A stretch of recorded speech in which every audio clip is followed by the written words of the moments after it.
Prince Harry has given evidence for a good portion of this week against Mirror Group newspapers over what he alleges was phone hacking on an industrial scale. We're going to pick through this now with Jonathan Coad, live in London. He's a PR professional and a media lawyer as well.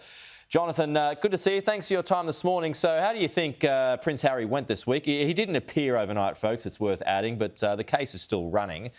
But how did you think the Prince went? Well, the first thing to say is how completely epic this is.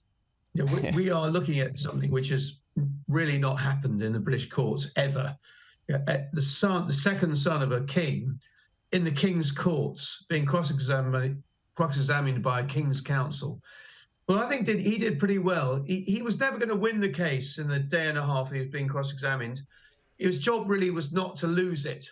And I don't think he did lose it. Right. I was, sitting there watching him, but, I think he handled himself pretty well. So when you say he did well, is that coming from a PR perspective or a legal perspective? Well, look, I'm a media lawyer. I've been a media lawyer for 30 years. Okay, I can be called a PR lawyer, and that's fine, but I've also been a defendant lawyer. I've acted for ITV, Channel 4 News, Sky. So I looked at it from both sides. What my job when I was commentating for Sky was their expert for 3 days to try to make an assessment as to whether he was going to win or lose. My best judgment, he did pretty well in his day and a half. And with the very important cross-examination of the royal editor of the Mirror, which happened on the Wednesday afternoon and Thursday morning, if I had to bet on a horse, my bet would be that he's going to win. What's the smoking gun here? Well, when you're dealing with a situation where you're trying to uncover covert activity, it's pretty difficult. So what you've got to try and do is put a jigsaw puzzle together, put all the pieces in place and say, well, okay, look, Judge, if you look at all this together, the only conclusion you can come to is there's been a whole load of what we call in the trade unlawful information gathering. The nearest he got to a really strong smoking gun was this.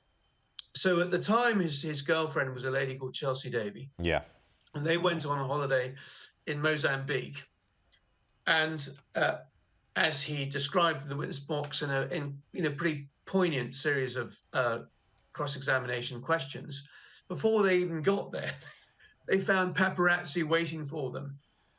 Now, the important thing was not that. The important thing was that there was a report in the Daily Mirror about the flight arrangements for his return. Now, what he said to the court there in the KC for the Mirror, King's Counsel for the Mirror, is this: there is no way on God's earth anybody was going to know my flight details for the flight home. And the reason for that is I'm a senior royal.